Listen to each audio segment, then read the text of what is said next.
नमस्कार, मैं संजीव चंदन। स्वागत है आपका इस त्रिकाल में। आज बिहार का 10वीं बार शपथ लेने वाले मुख्यमंत्री तय हो गए, नीतीश कुमार। फिर से नीतीश 25 से 30 क्वेश्चन मार्क इसलिए कि बहुत सारे लोग बहुत सारी बातें कर रहे हैं, लेकिन हम इस क्वेश्चन मार्क पे आज बात नहीं करेंगे। तय है कि कल मुख्यमंत्री पद का शपथ लेंगे और कमोबेश बिहार सरकार का चेहरा वही होगा जो चुनाव के पहले था। देखना यह है कि गृह मंत्रालय नीतीश कुमार जी के पास रहता है या नहीं।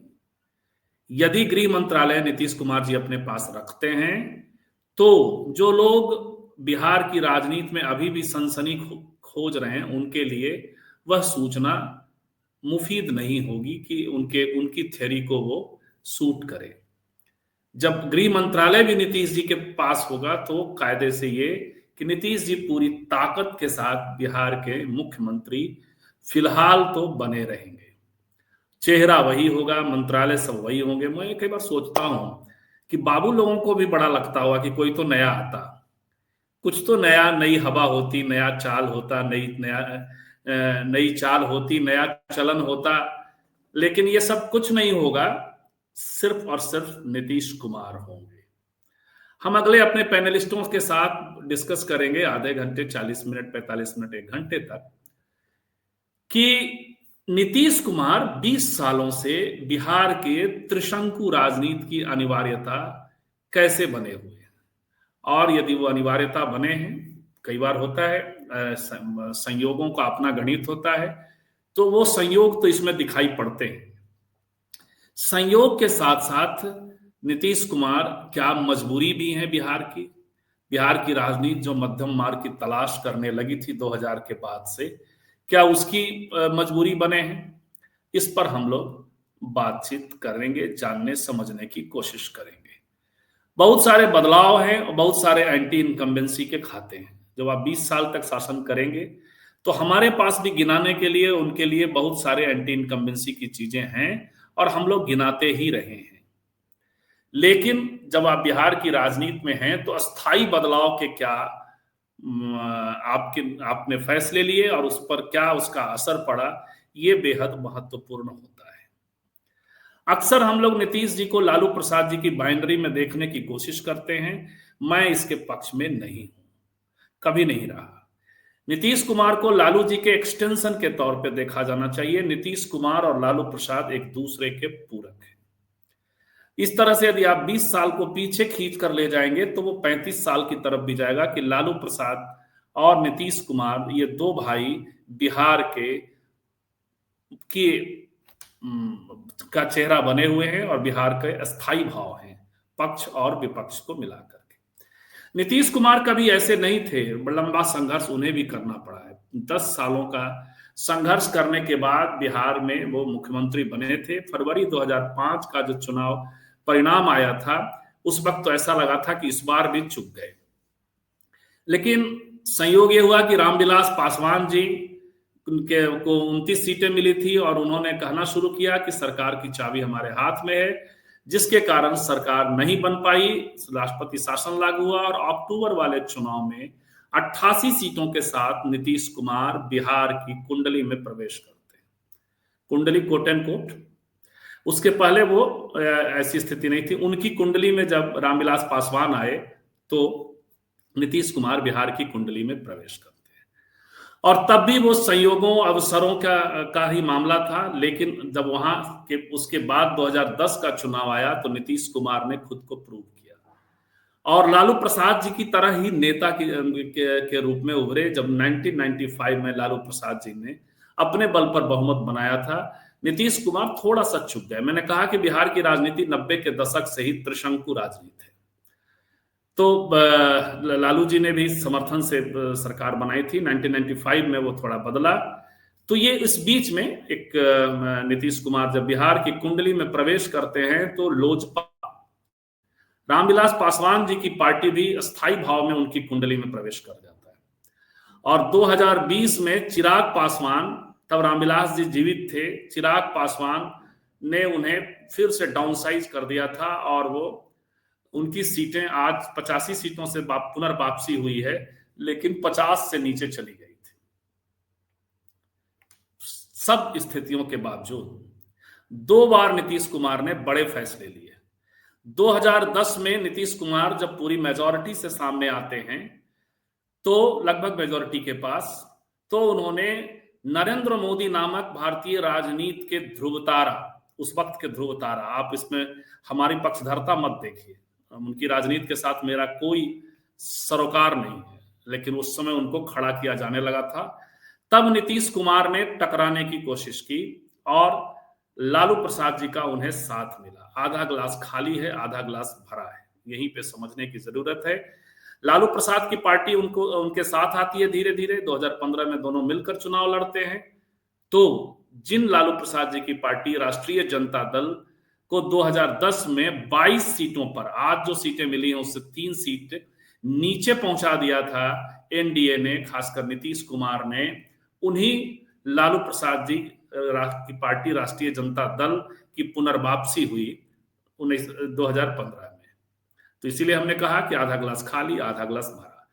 बड़ी भूमिका लेने नीतीश कुमार निकले थे, लेकिन 2017 तक आते आते पस्त हो गए, क्योंकि नरेंद्र मोदी की कुंडली बड़ी होती चली जा रही थी। वो जो भारत के नक्शे वो कुंडली में गिरे, तो वो अस्थाई भाव में है। वो कुंडलियों में गिरने वालों का प्रभाव अपना अपना अलग अलग होता है। मैं अपना कुंडली दिखवाता नहीं हूं, लेकिन कुंडली का थोड़ा थोड़ा समझता हूं।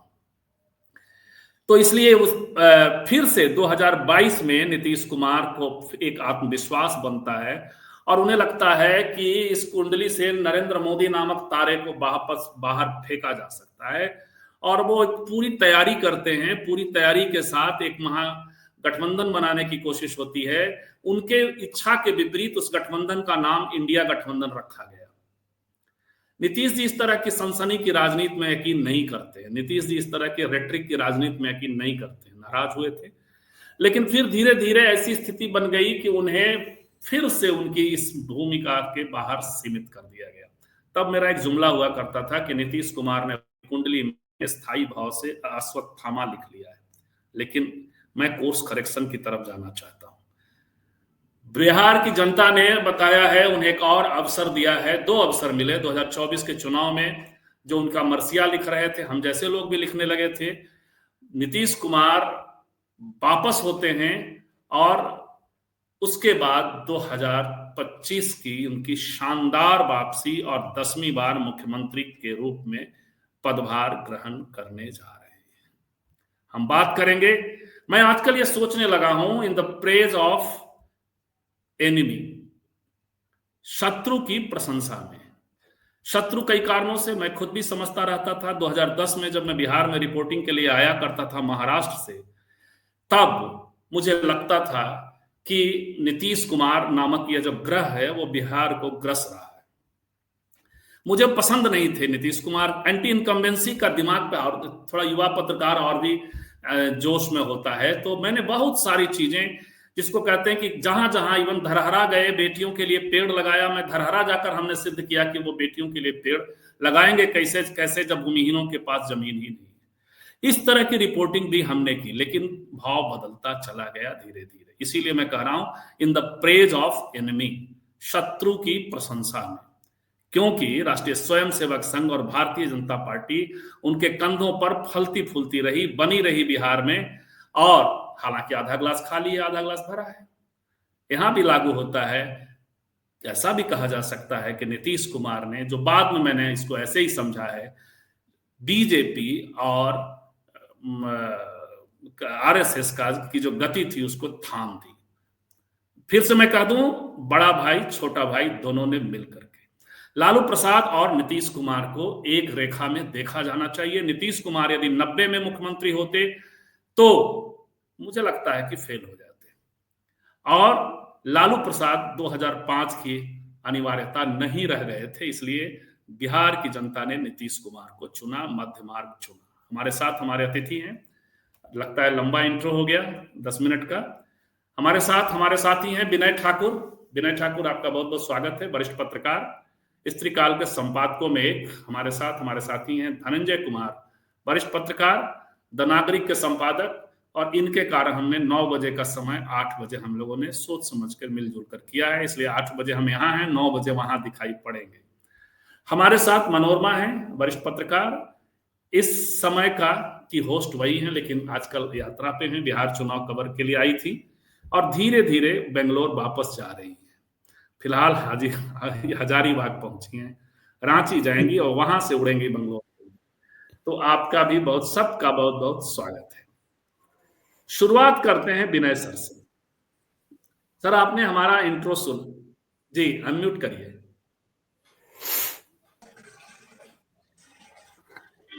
धनंजय सर से शुरू कीजिए। आपसे करते हैं, धनंजय जी के पास बाद में आएंगे और फिर जो है नीतीश कुमार जिनके बारे में कहा जाता है। मुझसे एक विधायक ने कहा, विपक्ष की विधायक ने कहा, आज मैं ये कह रहा हूं, पहले नहीं कह रहा था, मुझसे एक विपक्ष की विधायक ने कहा, तब धनंजय जी नहीं थे, वो निजी बातचीत में कहा, और वो चुनाव लड़ने जा रही थी, कि नीतीश जी जो आज उनकी हालत यदि खराब है, तबीयत खराब भी है, तो वो हम महिलाओं के लिए ही खराब हुई। यानी उनका बिहार को उन्होंने महिलाओं के लिए एक बेहतर बिहार बनाया है। तो ये एक बहुत मायने की बात है, इसलिए मनोरमा से इस पर बाद में समझेंगे, तीसरे नंबर पे उनसे सुनेंगे। लेकिन विनय सर, सबसे पहले आपसे, नीतीश कुमार संयोगों के राजनेता हैं, प्रयोगों के राजनेता हैं, इसके बावजूद संयोगों के राजनेता हैं लेकिन प्रयोगों के भी राजनेता रहे, और वो प्रयोग किस तरह बिहार की राजनीति में आपको दिखाई पड़ता है, जैसा मैंने देखा अभी जो इंट्रो में कहा वैसा, या इससे कुछ इतर? विनय सर। ये थोड़ी आवाज मेरे इसमें कम आ रही है, इसीलिए मैंने कहा था कि आ रही है सर, भरपूर आवाज आ आवाज आ रही है। बिल्कुल आ रही है सर। तो एक बार आप अपना सवाल दोबारा दोहरा दे, मैं थोड़ा। अब आपके पास दूसरी बार आता हूं। धनंजय जी, आपने सवाल सुना होगा। हाँ, धनंजय जी से वो सुन लीजिए, फिर मैं दोबारा। पहले तो आपने जो कहा मनोरमा जी के लिए कि धीरे धीरे बेंगलुरु की तरह पढ़ रही है, ये बड़ा अच्छा बोला आपने। जो मनोरमा जी कर रही हैं, उसको आपने एकदम शब्द में उतार दिया। दूसरी बात ये कि जो आपने कहा, नीतीश कुमार को जिस तरह से देखा गया, नीतीश कुमार 20 साल से मुख्यमंत्री है, 21वें साल में प्रवेश कर रहे हैं। ढेर सारी जो नीतीश कुमार को सबसे ज्यादा गालियां इसलिए पड़ रही है कि नीतीश कुमार बीजेपी के साथ खड़े हैं। नीतीश कुमार अभी अगर आ जाए महागठबंधन की तरफ बीजेपी को छोड़ करके, तो नीतीश कुमार बड़े नेता बन जाएंगे तुरंत। ये हमारे देश की राजनीति का बड़ा एक विडंबनापूर्ण पक्ष है। जो हमारे साथ खड़ा है वो अच्छा है, जो उसके साथ खड़ा है वो बुरा है। आप याद कीजिए, जब नीतीश कुमार छोड़ करके आए थे 2013 में बीजेपी को, मनमोहन सिंह ने कहा था कि नीतीश कुमार धर्मनिरपेक्ष हैं, सेक्युलर हैं, और सबने उनको जो है स्वीकार किया था। और नीतीश कुमार फिर जो है सरकार में रहे, 2015 का चुनाव लड़ा, 2014 का चुनाव मोदी के खिलाफ लड़ा, 2015 के चुनाव में लालू जी के साथ लड़ा, और जो स्थिति थी लालू प्रसाद यादव की 2010 में, वापस लालू जी को नीतीश कुमार को वही लाके खड़ा कर दिया, जहां लालू प्रसाद यादव होना चाह रहे थे। अभी उससे आगे नहीं बढ़ पाए। फिर जो है नीतीश जी छोड़ करके चले जाते हैं, नीतीश कुमार बीजेपी के पास। नीतीश कुमार पलटू राम कहाते हैं, लालू प्रसाद जी ने ही ये नामकरण किया था पलटू राम, और पूरी मीडिया ने पलटू राम पकड़ लिया। बीजेपी ने कहा कि जंगल राज आ गया जब लालू जी के साथ थे 2015 में। फिर जब बीजेपी के साथ आए तो राम राज्य आ गया बिहार में। फिर जो है 2020 के बाद नीतीश कुमार 2022 में, मुझे तक जहां तक याद आ रहा है, 2022 में नीतीश कुमार इंडिया गठबंधन के फाउंडेशन में लग गए। नीतीश कुमार फिर देश के बड़े नेता हो गए। और इंडिया गठबंधन के कन्वीनर नहीं बनाए गए और नीतीश कुमार छोड़ करके आ गए, फिर बीजेपी के पास नीतीश जी फिर छोटे नेता हो गए, देश को बर्बाद करने वाले नेता हो गए। जितना नीतीश कुमार ने देश को बर्बाद किया है, इतना तो किसी ने आज तक किया नहीं। और फिर जो है लालू जी को छोड़ करके फिर आए, फिर बर्बाद करने लगे नीतीश कुमार। बीच में लालू जी के साथ चले गए थे, तेजस्वी ने 5.5 लाख नौकरियां दी, कांग्रेस पार्टी भी साथ में थी 2022 में, तो नीतीश जी फिर बड़े नेता थे। 2024 में फिर वो छोटे छोटे नेता हो गए। तो ये जो छोटे नेता हैं, बड़े नेता हैं या कैसे नेता हैं, ये अगर दूसरों की आंखों से हम देखेंगे तो हम कंफ्यूज हो जाते हैं।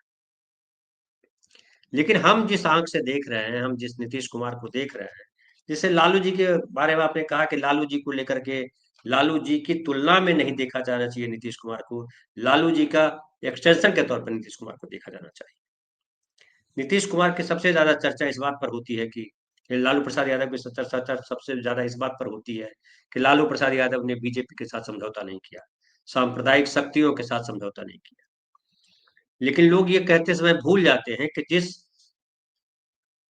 दल का, जब वो मुख्यमंत्री बनाए गए थे पहली बार, तब बीजेपी उनके साथ खड़ी थी, बीजेपी उनके समर्थन में थी। फिर जो है लालू प्रसाद जी के बारे में कहा गया कि लालू प्रसाद जी ने गरीबों को स्वर दिया। उसके पहले गरीबों के पास स्वर नहीं थे, गरीब बोल नहीं पाते थे। लेकिन उनसे पहले कर्पूरी ठाकुर, भोला पासवान शास्त्री और भी कई नेता, राम सुंदर दास, ये सब बड़े नेता हुए, दलितों के नेता हुए।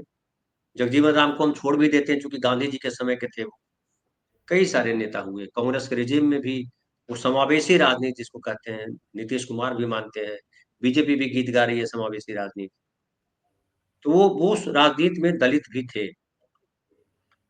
ठीक है कि 80 के दशक में बहुत सारे नरसंहार हुए, मुसलमानों के खिलाफ भी नरसंहार हुआ एक तरह से। आप याद कीजिए भागलपुर दंगा। भागलपुर दंगे के बाद फिर जब ये लालू प्रसाद यादव जब सत्ता में आए, उस समय भी कई जातीय दंगे हुए, कई जातीय संघर्ष हुए। और इस बात को भी स्वीकार करना पड़ेगा कि वो जो 7 बजे के बाद, 8 बजे के बाद शहरों में भी निकलना बंद हो गया हम लोग, हम भी उसके गवाह हैं। चारा घोटाला छोड़ दीजिए, बाकी सब चीजें छोड़ दीजिए, लेकिन जिस तरीके से नीतीश कुमार ने अपना शासन चलाया, उनको जो है डिग्रेड ज्यादा किया गया। काम उन्होंने, मैं कहूंगा ज्यादा उन्होंने किया, उनको डिग्रेड ज्यादा किया। काम ये किया कि सबसे बड़ा काम मैं मानता हूँ नीतीश कुमार का कि उन्होंने महिलाओं के लिए एक अच्छा समाज बना के दिया बिहार। जी महिलाओं के प्रति जी कुछ जी। बोल रहा। हाँ, आप जारी महिलाओं, रखें वो। जी जी, महिलाओं के प्रति बेहद असंवेदनशील समाज था बिहार। और उस लड़कियों को नहीं पढ़ाना, लड़कियों का जीवन पति के साथ होता है, लड़की 18 साल की हुई नहीं कि ब्याह कर दो उसका, यही था। लेकिन जब नीतीश कुमार आए तो उन्होंने लड़कियों के लिए 10वीं क्लास में पास करती है तो इतना पैसा, 12वीं में पास करती है तो इतना पैसा, ग्रेजुएट होती है तो इतना पैसा, एमए करती है तो इतना पैसा, बीपीएससी प्रीलिम्स करती है तो इतना पैसा। ये जो पैसा दिए गए, उसमें लड़कियों के प्रति लोगों का, अपने पिताओं का, घर वालों का भाव बदला, लड़कियों को आगे बढ़ने के मौके मिले। फिर 35% आरक्षण मिला लड़कियों को नौकरियों में। फिर जो है 50% का आरक्षण मिला पंचायती राज व्यवस्था में। अभी देखिए महाराष्ट्र में, मुंबई में अभी अभी घोषणा हुई है कुछ दिन पहले, 2-4 दिन पहले, कि जो नगर निगम के चुनाव में 50% आरक्षण महिलाओं के लिए किया जाता है। ये 2005 में बिहार में हुआ था, मुंबई में आज हो रहा है। अभी वो बिल्कुल। फाइनल हुआ नहीं है, बट गया है, अभी चुनाव होगा। तो नीतीश कुमार ने महिलाओं के लिए बहुत सारा काम किया। अब उसके चलिए बाद एक तो और मैं मानता हूँ नीतीश कुमार का, एक और क्रेडिट देता हूँ, फिर आप आइएगा।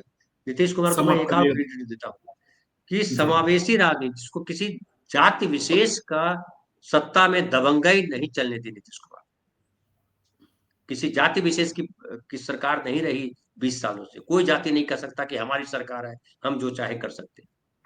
ठीक है कि अभी भी बाहुबली है, और जो मोकामा में हुआ वो बाहुबली का नमूना है। लेकिन उसके अलावा जी जो सांप्रदायिकता को लेकर के जो बात होती रहती है, उसमें भी नीतीश कुमार ने काफी कुछ रोक लगाई, उस तरह की चीजों को फैलने नहीं दिया बीजेपी के साथ रहने के बाद। लेकिन जी बावजूद उनको डिस्क्रेडिट, अभी जैसे कह रहे हैं कई लोग कि अरे ये तो सिर्फ जो है वोट चोरी है, अरे तो वोट चोरी है तो तुम अभी इस्तीफा दो ना यार। विपक्ष के तमाम नेताओं को इस्तीफा दे देना चाहिए वोट था कि हम सरकार में वोट हम चोरी चुनाव स्वीकार नहीं करते। हम लोग इस पर बात और करेंगे सेकंड राउंड में, सोना भी एक दर्शक। मुरमुर, वो क्या कहते हैं, वो चित भी मेरी पट भी मेरी अंटी मेरे बाप का, अरे घंटा एक जगह मेरे कहीं बाप खड़े का। रहो भाई। हारेंगे तो हुरेंगे, जीतेंगे तो थूरेंगे। बात करेंगे इस पर। ये आई एम तनवीर बात कर रहे हैं, उससे सेकंड थर्ड राउंड में बात करेंगे। लेकिन सबसे पहले मैं फिर प्रस्तावित करूंगा, धनंजय जी ने जो बातें अपने राउंड में कही है, स्त्री काल पे आप चाहें तो देख सकते हैं। जंगल राज, अपराध, पलायन, आंकड़ों के साथ हमने 90 के दशक में बताया है। लालू जी के दौर में जातीय नरसंहार थम गए अंत में, और उसका पुराना इतिहास क्या रहा। लेकिन एक बात जरूर धनंजय जी ने मार्के की कही है, वो ये है कि 90 का जो सुर मिला, उसकी एक पृष्ठभूमि कर्पूरी ठाकुर के साथ भी जोड़कर देखा जाना चाहिए। हालांकि बदलाव के स्वरूप 90 वाला एक्सिलरेट, इसीलिए तो हम कह रहे हैं कि बिना लालू जी के नीतीश जी को देखा जाना उचित नहीं है। पृष्ठभूमि हमेशा पीछे की तरफ देखी जानी चाहिए। बिना कर्पूरी जी के लालू जी को भी देख पाना उचित नहीं है। कर्पूरी जी ने कितना किया, क्या हुआ, और लालू जी ने कितना किया, क्या किया। इसीलिए मुझे लगता है कि उस होड़ में जाने की जगह बहुजन पर्सपेक्टिव में क्या यात्रा रही है लोकतंत्र के बाद, उस टर्म में देखा जाना चाहिए। विनय सर, सवाल वही मैंने पिछली बार किया था, आप सुन नहीं पाए थे, कि नीतीश कुमार जरूर संयोगों के मुख्यमंत्री रहे हैं। हालांकि मेहनत बहुत की उन्होंने, 1995 में की, 1996 में की, उसके बाद 1998 में लोकसभा में की, और लगातार करते रहे, अलग अलग दलों के साथ करते रहे। लेकिन चूंकि संयोग बन गया, जो धनंजय जी कह रहे हैं कि जनता दल की जो सरकार बनी थी उसमें बीजेपी का भी समर्थन था। पहले से सरकार चली आ रही थी, ऊपर भी समर्थन था, नीचे भी समर्थन था। लेकिन 1992 वाली घटना नहीं हुई थी, बाबरी मस्जिद का गिरना नहीं हुआ था उस वक्त तक। लेकिन खैर, हम उधर नहीं जाएंगे। नीतीश कुमार ने तय करके लालू प्रसाद जी का जो की सत्ता थी, उसको कोalition के जरिए हराया। वही थियरी लेके 2022 में वो आए। नरेंद्र मोदी को भी वो बाहर कर देते, हम सब ने देखा जहां चीजें हो गई थी, लेकिन वो कर नहीं पाए। तो संयोग भी है, प्रयोग भी है राजनीति में भी। और जब वो सीएम बनते हैं तो उन्होंने कई सारे प्रयोग किए, जिसमें महिला वाला प्रयोग तो सबसे शानदार प्रयोग कहा जाएगा। बिहार का समाज बहुत कुछ बदला है। क्राइम ब्राइम के कंट्रोल का अपना एक अलग मामला है, विकास का, उस पर हम लोगों ने कई बार बात की है। फिर भी उसको उन्होंने किया तो है। विनय सर, देखिए, आप आपके यहाँ ही गए थे तो एक सज्जन ने कहा था कि लालू प्रसाद में और नीतीश कुमार में क्या अंतर है, और नेता कौन है। तो उसने एक जो मोटी परिभाषा दी थी वो ये दी थी कि जब आपसे कोई बगैर काम से सिर्फ मिलने के लिए, देखने के लिए, आपका स्पेस शेयर करने के लिए आता है, वो व्यक्ति नेता है। और उसमें मेसियानिक कैरेक्टर है, जिसको मसीहाई जो है। तो वो चीज लालू यादव में थी कि लालू यादव के विरोधी भी या लालू यादव के समर्थक जो थे, उनको देखने, उनके आसपास आने, उनको देखने, महसूस करने, जो मसीहाई कैरेक्टर का जो तत्व जो है वो लालू यादव में था। क्योंकि उन्होंने बड़े बदलाव को अंजाम दिया था। उस बड़े बदलाव में बड़ी चीजें हुई थी। और इसीलिए जो आपने जो बात कही कि कंटिन्यूटी में चीजों को देखना चाहिए, और आप जब रेफरेंस पॉइंट जब आपका तय होता है, वो आपकी दृष्टि को भी तय करता है।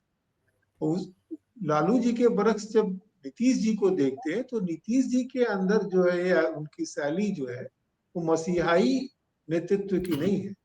नीतीश जी जो है वो ऐतिहासिक ताकतों को और सामाजिक गतियों को पहचानते हैं, और अपना नेतृत्व वो अर्जित करते हैं।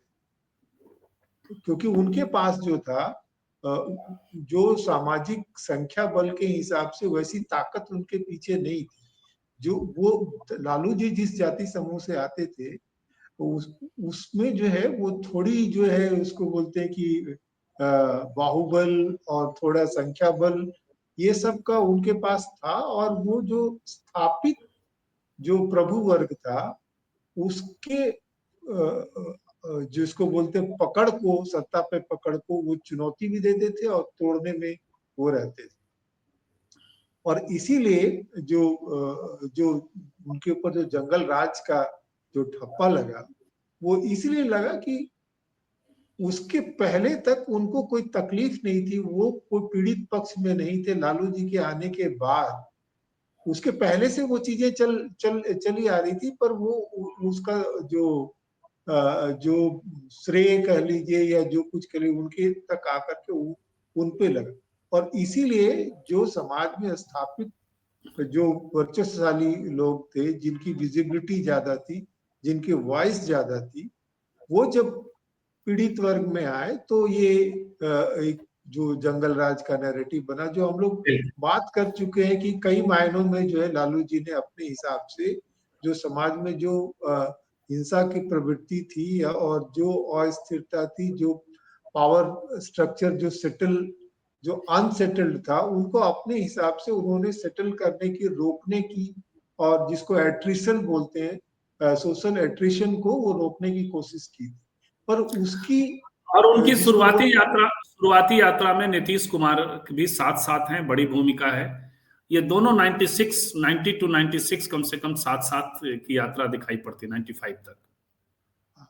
शुरुआती यात्रा में दोनों साथ थे और उसमें जो है कॉम्प्लीमेंट्री रोल था, लेकिन जो उस पूरे जो हासिल था उसका बड़ा श्रेय जो है लालू जी को गया। और उनके जो उनका कैरेक्टर में जिसको बोलते मसीहाई व्यक्तित्व का उनके ऊपर ठप्पा लगा, और उनकी एक जो है बड़ी छवि बनी।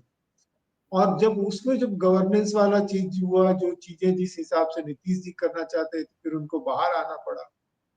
और नीतीश जी ने जो है तमाम जिसको बोलते हैं बैगेज के बावजूद वो चीजों को स्टिच करने का काम किया। और एक वर्ग जो रिसीविंग एंड में था, उसको नीतीश जी में यह संभावना दिखी कि जिस आक्रामकता से उनका पूरा संरचना बहुत अल्प काल में ध्वस्त हो रहा है, तो शायद उनको टाइम मिलेगा और उनके पास थोड़ी संवाद की जगह बचेगी। तो उन्होंने जो है नीतीश जी में संभावना देखी, और इसीलिए मैं वो थीसिस, एंटीथीसिस और सिंथेसिस की बात करता हूँ कि नीतीश जी एक ढंग से सिंथेसिस के ये थे। और उन्होंने फिर नए जोखिमपूर्ण नए प्रयोगों के माध्यम से उन्होंने मुसलमानों में भी आउटरीच किया, उन्होंने ईबीसी में किया, उन्होंने महिलाओं, पसमानदा और अति पिछड़ा खास करके जो उनका आउटरीच है, पसमानदा और अति पिछड़ा में उन्होंने काफी पहल करके उनको अपना एक नया मतदाता वर्ग, और खास करके जो महिलाओं को लेकर के उन्होंने कई ऐसे कदम उठाए जो जोखिमपूर्ण थे, जैसे जो शराबबंदी का जो मामला है, कि इतनी आलोचना और इतने जोखिम के बावजूद वो इस पर टिके रहे, बावजूद इसके कि कई तरह के उन पे आरोप लगे, फिर भी। बिल्कुल, हम सब शराब नीति के, इस तरह के शराब नीति के आलोचक रहे जरूर हैं, लेकिन उसका एक पॉजिटिव असर भी हुआ कि नहीं, उसका जो निगेटिव है संजीव जी, वो सिर्फ ये है कि उन्होंने बगैर बाकी कॉम्प्लीमेंट्री चीजें, उसमें जो है जिसको बोलते फंक्शनल प्रॉब्लम है, आइडियोलॉजिकल प्रॉब्लम कुछ नहीं है, लेकिन उसका इम्पैक्ट तो हुआ। बिल्कुल उसका इम्पैक्ट हुआ। हालांकि उसके कुछ दिन पहले तक वो हर किलोमीटर पे दारू खोलने का, शराब की दुकान खोलने का प्रयोग भी नीतीश कुमार ने किया है। इसीलिए मैं कहता हूं मनोरमा कि संयोगों और प्रयोगों में कुछ प्रयोग बहुत सफल हुए। हर 3 किलोमीटर पर शराब की दुकान भी उन्होंने खोली, और उस समय उनको लगता था, और बहुत ही मुझे याद आता है मनोरमा जी कि एक प्रोग्राम करवा रहा था मैं 2013 में, स्त्री काल के बैनर तले हम लोगों का प्रोग्राम था, तब आप स्त्री काल से जुड़ी नहीं थी, तो नीतीश कुमार जी को बुलाना था। और हमारे साथ हमारी पार्टनर साथी थे, south Asia women journalist association था। तो उस समय नीतीश जी का एक बयान आ गया, और बयान आ गया कि यदि हम शराब की दुकान नहीं खोलते तो लड़कियों को साइकिल कहां से देते। जैसे ये बयान हम लोगों ने सुना तो उनको अतिथि के तौर पे बुलाने का विचार त्याग दिया था। हालांकि ये सब एंटी इनकम्बेंसी के खाते में ज्यादा जाता है। तब सुशील मोदी हालांकि आए थे और उस वक्त आते आते तक सुशील मोदी पर भी दाग लग चुका था फिलहाल, और वो साउथ एशियन वीमेन इन मीडिया ने तय किया था। लेकिन खैर, मनोरमा, हालांकि बोलने के स्तर पे सुशील मोदी ने कहीं भी एंटी वुमन कोई बात नहीं कही थी उस कार्यक्रम में। हम लोग अक्सर कहते थे कि वो जो ऑडियो उनका सुना दिया जाए बिना नाम के, तो ऐसा लगेगा जैसे किसी मार्क्सवादी या लेफ्टिस्ट ने भाषण दिया है महिलाओं के प्रसंग में। जाने दीजिए, सवाल यही है कि कई सारे प्रयोग भी हुए, कई सारे बड़े प्रयोगों का बड़ा असर मनोरमा जी, नीतीश जी के उसमें हुआ। संयोगों के भी राजनेता रहे और उन संयोगों को बनाने में भी उनकी बड़ी भूमिका, अपनी भूमिका भी रही। मनोरमा जी। अब नीतीश कुमार का जब भी मतलब 10वीं बार मुख्यमंत्री बनने जा रहे हैं बिहार के, और अनिवार्यता उनकी बनी हुई है, दोनों चीज एक साथ है। एक तो मतलब इसको क्या कहेंगे, त्रासदी तो नहीं कहेंगे, लेकिन मतलब ये एक अजीब सी स्थिति है जिसमें कि वो कॉम्प्लीमेंट भी करते हैं।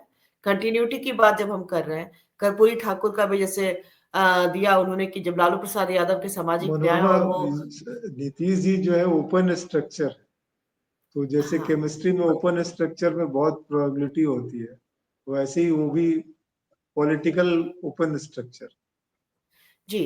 तो हाँ, वो तो कंटिन्यूटी में जो हम बात करते हैं, तो जो कर्पूरी ठाकुर और उसके साथ जुड़ता है सामाजिक न्याय, उसके आगे फिर लालू प्रसाद यादव आते हैं, और उसके बाद फिर उसके आगे की बात नीतीश कुमार करते हैं। लेकिन उसके साथ साथ में वो आप ये देखिए कि जब भी जंगल राज की बात आती है तो फिर सुशासन वहां पर स्थापित होता है। यानी जंगल राज का जवाब नीतीश कुमार, लालू प्रसाद यादव के जंगल राज के तौर पर क्या जवाब दिया था बिहार में, क्या पॉलिटिकल नैरेटिव दिया गया था? सुशासन का, भाजपा के साथ मिलकर के। तो अपने आप में जब नीतीश कुमार के इस सुशासन वाले चीज की बात होगी, तो मतलब है कि आपको जंगल राज की बात उन्होंने स्टैब्लिश करके अपने आप को स्टैब्लिश किया राजनीति में भाजपा के साथ मिलकर के। ये अलग, वो सांप्रदायिकता को हटा दीजिए। सुशासन, नीतीश जब आगे आते हैं तो सुशासन की बात हो जाती है, और जंगल राज आप स्टैब्लिश करते हैं नीतीश के सुशासन को मानते हुए। तो ये बड़ी आयरनी है, मुझे अजीब सा लगता है कि कैसे इसको क्या करें। अब नीतीश कुमार के काम को रिकॉग्नाइज करें, सुशासन की बात को माने, तो आप जंगल राज को एक्सेप्ट करते, क्योंकि उनकी राजनीति वहां से शुरू होती है।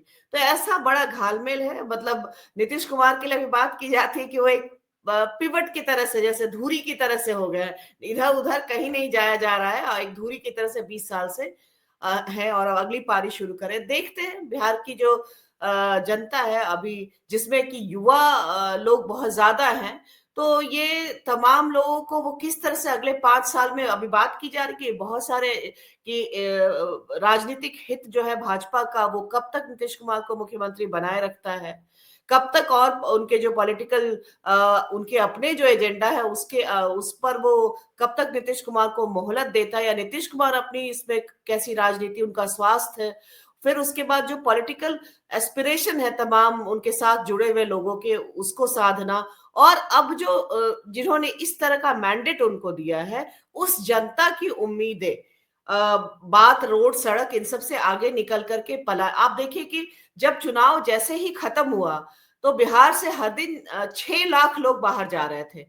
हर दिन 6 लाख से ज्यादा लोग जो है बिहार से बाहर जा रहे थे। तो आप समझ सकते हैं कि किस किस किस्म से लोग जो है रुके हुए थे और फिर बाहर गए हैं, और वो दूसरी जगह फिर अपने काम धाम में लगे हैं।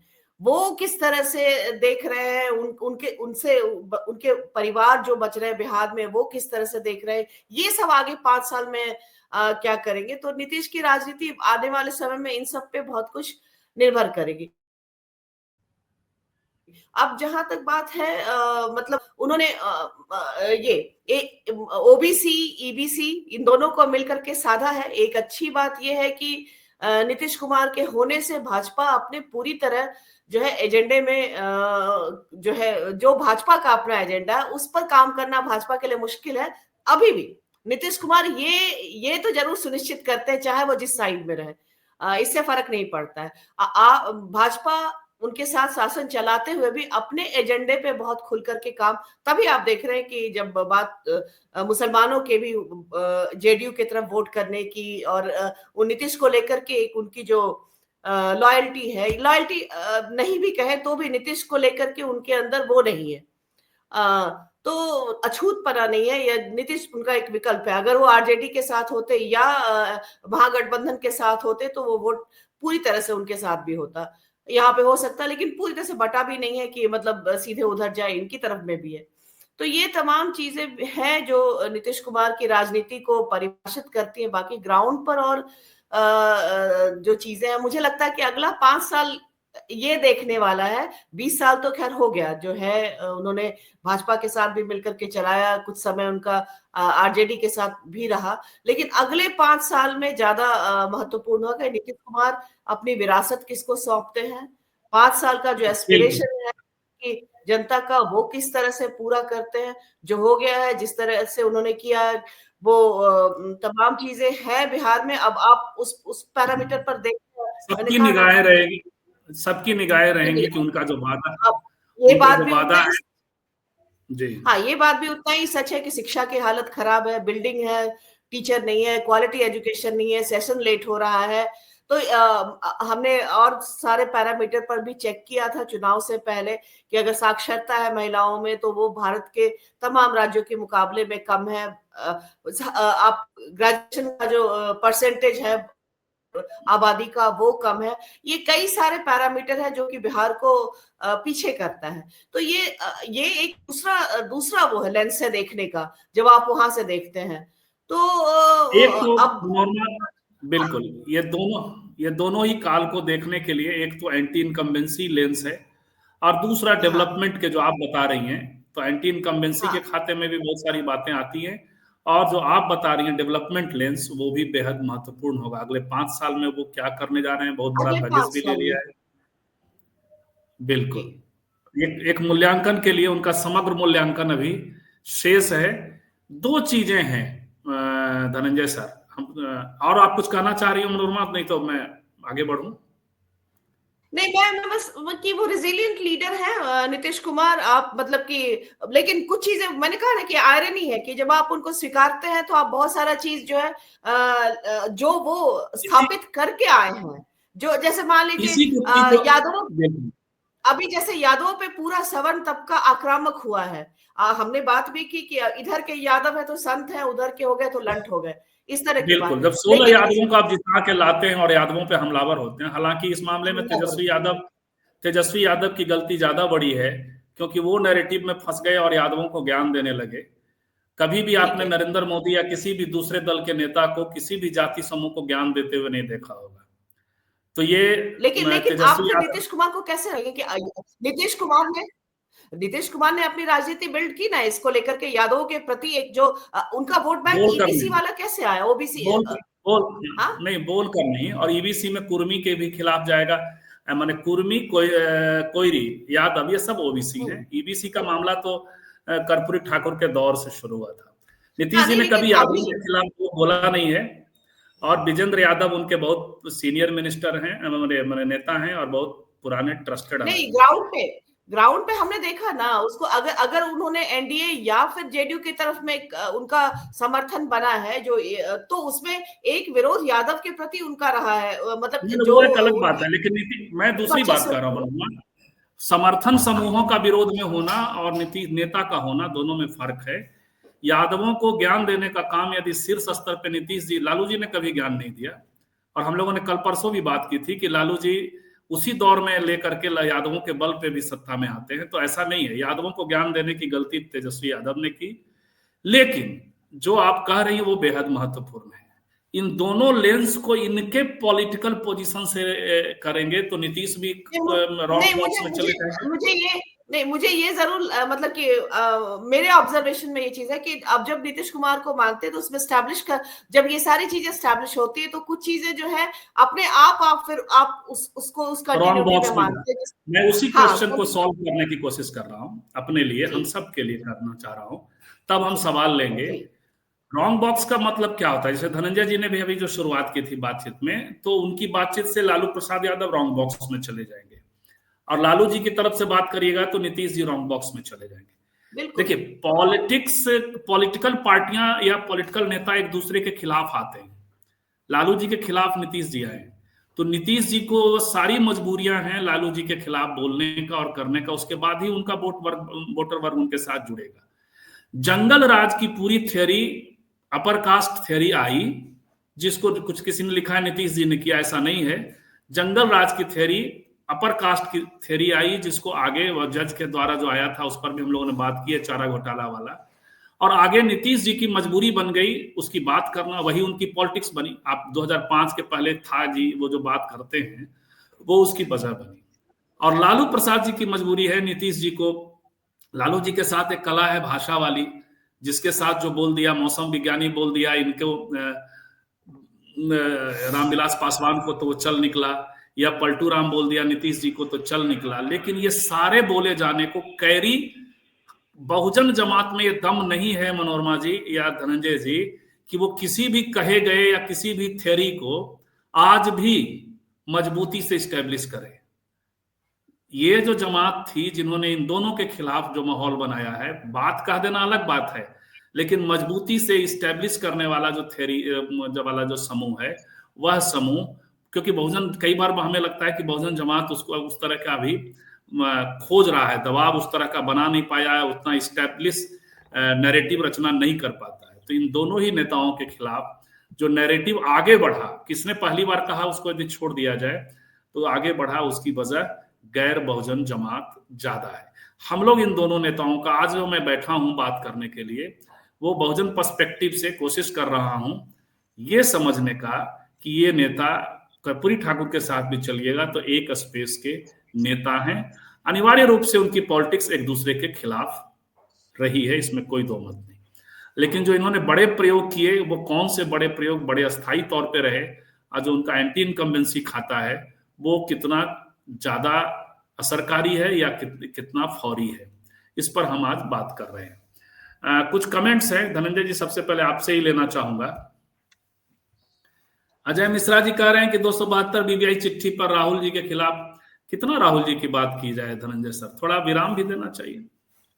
ये है वोट चोरी है, ये 272 लोगों ने जो किया वो तो किया ही किया। एक और साथी कह रहे हैं वोट चोरी पे बात करिए, धनंजय सर।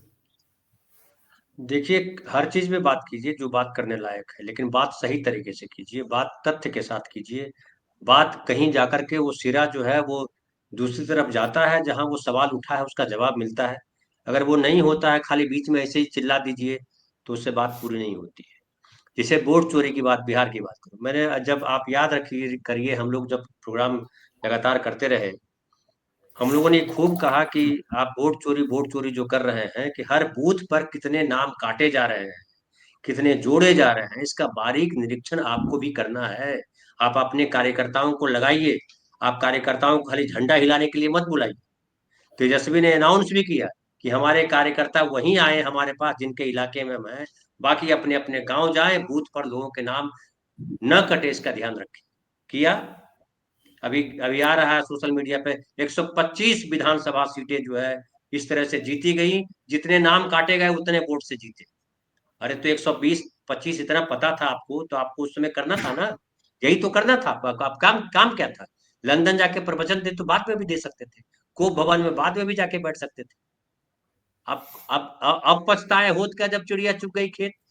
फिर आपको लग रहा है कि वोट चोरी हुई, हम हुई या नहीं हुई इस पे हम बात नहीं कर रहे हैं, हम कह रहे हैं, आप जो कह रहे हैं, आप कह रहे हैं वोट चोरी हुई, तो आपने इस्तीफा क्यों नहीं दे दिया सारे विधायकों ने? आप कहिए सारे विधायकों, क्योंकि एनडीए जो महागठबंधन के जितने विधायक हैं, कोई विधानसभा में नहीं जाए, क्योंकि ये गलत वोटिंग हुई है, कह के देखिए। शुरू तो कीजिए, कहीं विरोध कीजिए तो तरीके से विरोध कीजिए, या तथ्य के साथ विरोध कीजिए, या आप अपने एक्शन के साथ विरोध कीजिए। न तथ्य लेकर के आते हैं, न एक्शन लेके आते हैं, खाली पॉलिटिकली जो है, पॉलिटिकल एक नैरेटिव गढ़ते हैं। पॉलिटिकल नैरेटिव के साथ आम आदमी खड़ा नहीं होता। इसलिए फिर आप कहेंगे कि आम आदमी जो है 10,000 में चला गया, आम आदमी फलाने में फंस गया, आम आदमी ढिमकाने में फंस गया।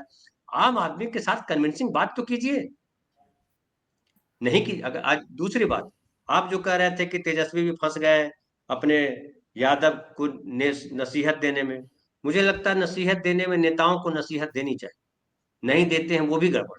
जैसे मैं उदाहरण के तौर पे एक बार आपके साथ प्रोग्राम में कहा था, फिर से दोहरा देता हूँ कि जब सिद्धेश्वर प्रसाद जब नेता बने, कुर्मियों के मंत्री बने, दिल्ली में गए, तो उन्होंने कुर्मियों से कहा था कि तुमको पढ़ना है, तुमको लाठी लेके नहीं घूमना है, तुमको पढ़ाई करनी है, पढ़ के अच्छा नागरिक बनो, पहले अपने आप को सेटल करो। नीतीश कुमार जब चीफ मिनिस्टर बने, उन्होंने तमाम कुर्मियों को कहा कि कोई लाठी लेके मत इधर आना, गाड़ी लेके मत इधर आना। आपने कोई रैली देखी, कोई जुलूस देखा था? 2005 याद कीजिए, नहीं हुआ था। उन्होंने रोका था कि हमको कुर्मी राज नहीं स्थापित करना, हमको समावेशी राज स्थापित करना है।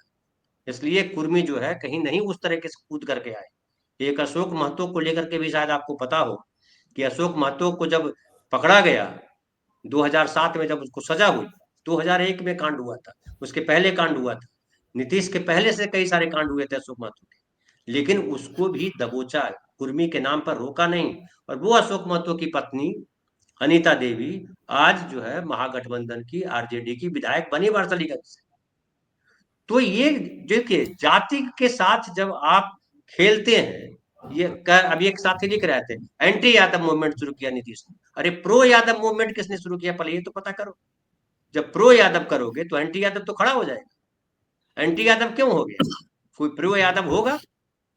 तो मैं तो जब बचपन में छोटा था तो मैं पता था कि राम लखन सिंह यादव यादवों के सबसे बड़े नेता है, कहा जाता था ना। तो किसने खड़ा किया वो राम लखन यादव को? तो कई सारे सवाल हैं, हम उधर ना जाए और हम वापस इधर आते हैं, नीतीश कुमार की तरफ आते हैं। देखिए, मीडिया जो है वो अपने तरीके से चल रहा है, और मीडिया दो भाग में साफ साफ बटा हुआ है। एक राहुल के साथ है, एक मोदी के साथ है। आप राहुल के साथ रहिए या मोदी के साथ रहिए। आप राहुल और मोदी दोनों को अगर आप कोसिएगा तो दोनों नाराज हो जाएंगे आपसे। हमको लगता है कि एंटी एस्टेब्लिशमेंट है, तो अभी बीजेपी सरकार में है, सत्ता में है, तो हम बीजेपी के खिलाफ बोलते हैं, तो कांग्रेस को बड़ा अच्छा लगता है। राहुल की तारीफ कर देते हैं, बड़ा अच्छा लगता है। जैसे ही राहुल की आलोचना करते हैं, सबको बुरा लगने लगता है, अरे ये भी बिक गया, ये भी भाजपा के साथ चला गया। भाजपा वाले तो नाराज रहते ही है। तो ये हमारी भी मजबूरी, और यही मजबूरी नीतीश कुमार के सामने, कि नीतीश कुमार अगर शराबबंदी करते हैं तो भी बुरे हैं, शराब चालू कर देते हैं तो भी बुरे हैं। हमने तो उस समय कहा था कि हर घर में शराब अनिवार्य कर देना चाहिए। जैसे गैस का आप लेते हो ना ये नंबर, वैसे ही शराब का भी कर दीजिए कि भैया नल हमारे पास लगवा दीजिए घर में, हमको बाहर जाने में बड़ी तकलीफ होती है, यही नल से शराब पिए निकालेंगे और पिएंगे। शराब बंदी हुई तो लोगों ने क्या कहा? हम भी इस बात के समर्थक है कि किसी के खाने पीने पे नियंत्रण सरकार को नहीं करना चाहिए, लेकिन वो नागरिकों के लिए, चिंतनशील नागरिकों के लिए। सामान्य लोग जो अपने बारे में, जो अपने बच्चों का भला नहीं चाहते हैं, उनको पता नहीं है कि बच्चों का भला कहाँ है, बच्चों को पढ़ाना चाहिए या बचपन से कहीं जोत देना चाहिए, तो वो क्या करेंगे? उनको कैसे आप समझाएंगे?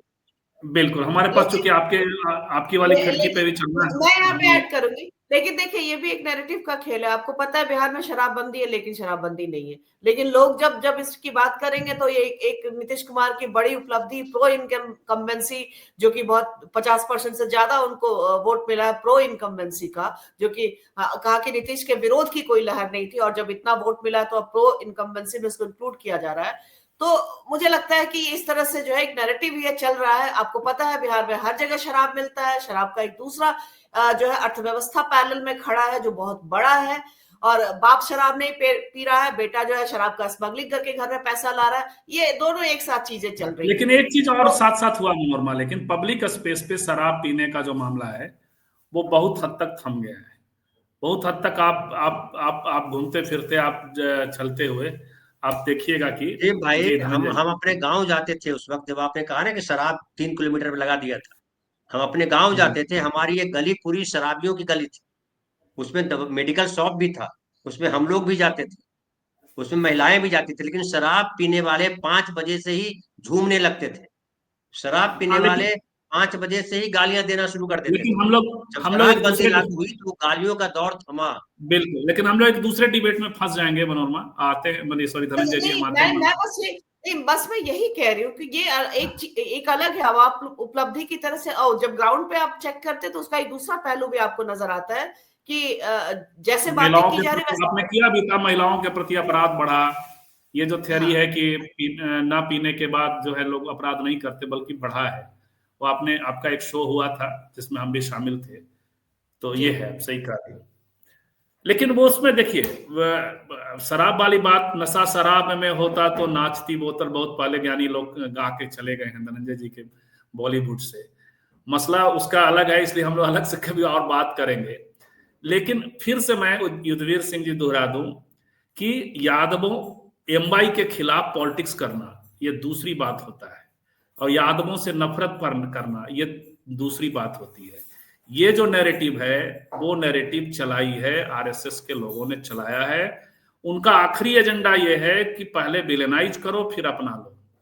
वो चाहते हैं कि उत्तर भारत में यादव और रविदास चमार मैं यहाँ पे थोड़ा स्पष्टीकरण भी देना चाहती हूँ कि मैंने नीतीश कुमार की राजनीति को वहीं पे किया कि उन्होंने वोकल होकर के या ऐसा कुछ एंटी यादव एंटी कोई भी anti any caste any religion Nitish Kumar ने नहीं किया है, लेकिन उन्होंने अपनी राजनीति खड़ी की है। कहाँ पर वो आप दिख रहा है उनका, आपको जो अब जब उनको जैसे वोट मिला है उसको आप करके देख सकते हैं। तो ये दोनों की राजनीति का फर्क ये भी है ना कि लिंग्विस्टिक के स्तर पे, इमेजरी के स्तर पे, सारे स्तरों पे नीतीश जी ने अपने को भद्र छवि में ढाला और लालू जी भदेश छवि के ये थे। इसीलिए हमको लगता है कि हमेशा एक्सटेंशन में देखें। एक और चीज जो नोटिस करने वाली बात है, आपने देखा कि नीतीश और लालू प्रसाद यादव यही दो धुरी हैं। उसके बाद ना कांग्रेस वहां पर ना भाजपा भी आज सबसे बड़े पार्टी 2 बार से साबित हो रही है। मतलब बाद में और विधायकों को अपने पाले में करके जो अभी जो भंग नहीं हुई है विधानसभा, उसमें सबसे ज्यादा सीट तो भाजपा के पास है, 80 सीट है उसके पास, 80 विधायक है उसके पास, तो फिर और बढ़ा लिया उसने। तो लेकिन इसके बावजूद भी जो पूरी तरह से जो प्रभाव से लेकर के हर एक चीज में बड़ा कौन है, नीतीश कुमार है। तो ये, और दूसरा जो जनसुराज को वोट नहीं मिला, सीट नहीं मिली, जो वोट परसेंटेज मिला उसके पहले पुष्पम प्रिया जैसे बहुत सारे लोगों ने जो खुद को करने की कोशिश की, कोई जगह नहीं है बिहार में इन सब के लिए, कोई जगह नहीं। तो ये भी एक बड़ा एक तरह से। विनय सर, आपको कंक्लूडिंग करना है, 52 मिनट हो चुका। एक बात है कि किसी भी ऐसे विधायक से बात करिए जो हार के आए हैं और ईमानदार हैं आपके प्रति, तो निजी बातचीत में, ऑन कैमरा तो नहीं बोलेंगे, निजी बातचीत में आपको जरूर बोलेंगे कि वोट चोरी का कोई मतलब नहीं है, इलेक्शन बड़ा फेयर हुआ है। हम लोगों ने सुना है 1-2 विधायकों से, हारे हुए विधायकों से सुना है। लेकिन सामने एक बार हमें खुद शरद यादव से हमने पूछा था कि आप जो हारे हैं उसमें ईवीएम की कितनी भूमिका है, वो मैं कई बार बताता भी रहता हूँ। तो शरद जी ने कहा था कि पप्पू यादव खड़े हो गए इसलिए हम हारे, और अदरवाइज जो है ईवीएम की कोई भूमिका नहीं है। तो नेता इस बात को समझते हैं, जनता को लेकिन बरगलाए रखना। इसीलिए आप देखिए ना, वोट चोरी की इतनी बातें हो रही हैं। राहुल जी वाला कभी कर लेंगे, ये 272 लोगों का अपना क्या एजेंडा है। यदि ये फेयर होते तो कम से कम इलेक्शन कमीशन ने जो लेवल प्लेइंग फील्ड नहीं बनाया उस पर तो उसमें लिखते, यदि वो लेटर लिखना ही था तो उसमें वो भी लिखते और तब राहुल जी को कहते कि आप डिस्क्रेडिट कर रहे हैं, तो दूसरी बात होती। विनय सर, कंक्लूडिंग टिप्पणी, वोट चोरी वगैरह छोड़ दीजिए। देखिए नीतीश जी और वाले मसले पे जो आपने जो कही ना कि दोनों चीजें नहीं हो सकती, या तो अगर आपका ईवीएम में विश्वास नहीं है, इलेक्शन कमीशन में विश्वास नहीं है, और जुडिशरी का बिहेवियर जो है ठीक नहीं है, तो सबसे पहले तो आपको इन संस्थाओं के खिलाफ मोर्चा खोलना पड़ेगा ना। जब आप इसको एक्सेप्ट कर लेंगे तो फिर आपको दूसरी तरह से तैयारी करनी पड़ेगी। जो धनंजय जी ने कहा कि आपको हर बूथ पे मुस्तैद होना पड़ेगा, कितने लोगों को नाम कटे, क्यों कटे, अगर गलत है तो वो सब आप एक ही साथ उस सिस्टम को वैलिडेट करके और फिर उसको एक्सेप्ट नहीं करें। अगर आपकी लड़ाई है उसके खिलाफ में, तो आपको वो लड़ाई पूरी तरह से लड़नी पड़ेगी। और ये जो आपने कहा कि जो और ये जो लोग चला भी रहे हैं कि ईवीएम मशीन में पहले से 25,000 वोट था, और अगर ऐसा है आप तो इसको एक्सेप्ट कीजिए। वो तो जगदा बाबू बोले हैं, और जगदा बाबू को विनय सर, वो जगदा बाबू बोले हैं और जगदा बाबू को भी पता है कि वो परसेप्शन के लिए बोल रहे हैं, इसलिए वो तो चलते चलते बोल गए। जगदानंद सिंह ने बोला है जी। ये जो परसेप्शन वाला जो है वो उसमें और एक बात ये है कि देखिए, राजनीति में आप सिर्फ ईमानदार हैं, आप प्रयास कर, सबसे जरूरी चीज है कि आप भ्रष्ट हैं, जो कुछ भी हैं, लेकिन सबसे जरूरी चीज है कि जनता का आप पे ये विश्वास होना चाहिए हम लोग कि आप जी उसके हितों की बात करते हैं। तो कई बार बिल्कुल, हम इसीलिए लोग जा रहे हैं भ्रष्टाचार का धनंजय जी, मुद्दा भी आप नहीं घटा। बिल्कुल, हाँ विनय सर। तो जो नीतीश जी ने काम किया है वो ये काम किया है कि जनता के बड़े हिस्से को भरोसा दिलाया है कि उनके साथ आउटराइट गलत नहीं हो। बिल्कुल कितना उनके साथ अच्छा होगा ये पता नहीं, लेकिन उनके साथ आउटराइट गलत नहीं होगा। और जो आपने एंटी यादव फीलिंग की बात की, तो बीजेपी की जो राजनीतिक महत्वाकांक्षा है उसमें यही है कि उनको एक ऐसा बहुमत चाहिए जो उनके ऊपर बहुत दबाव ना डाले, जिसको वो आसानी से मैनेज कर पाए। और इसीलिए बिल्कुल वो ऐसे मुख्यमंत्री भी चाहते हैं जिनका बहुत अपना जनाधार नहीं हो, या जिनकी जनाधार है उसको उखाड़ देते हैं वो, जो इंदिरा आपस में। गांधी के बारे में। बिल्कुल विनय सर, ये एक गारंटी वो देते हैं नीतीश जी कि बहुत अच्छा नहीं होगा तो बहुत बुरा भी आपके साथ नहीं होगा। एक बहुत कायदे की बात आपने कही। और जो लोग जी, क्योंकि 9 बजे हम लोगों को जाना भी है, लेकिन कल 4 दिन पहले तक जो लोग लड़ रहे थे, झगड़ रहे थे, ढंग से सीट बंटवारा नहीं किया, 18-18 सीटों पर आपस में लड़ाइयां लड़ी, आरएसएस के लोगों को लाला करके अपने यहाँ टिकट दिया और सेकुलरिज्म का ढोल पीटा, वे सारे लोग यदि आज चुनाव हार गए हैं तो वोट चोरी की बात तो बिल्कुल मत करें। मैं देख रहा हूं कि एक पैटर्न है, और वो पैटर्न ये है कि कहीं कुछ कुछ आंकड़े मिला दिए जा रहे हैं कि 1,22,000 इतना वोट उसको मिला, 1,22,000 इतना वोट इसको मिला। तो ये देखिए ईवीएम में सेट है, इस सब पे मत जाइए।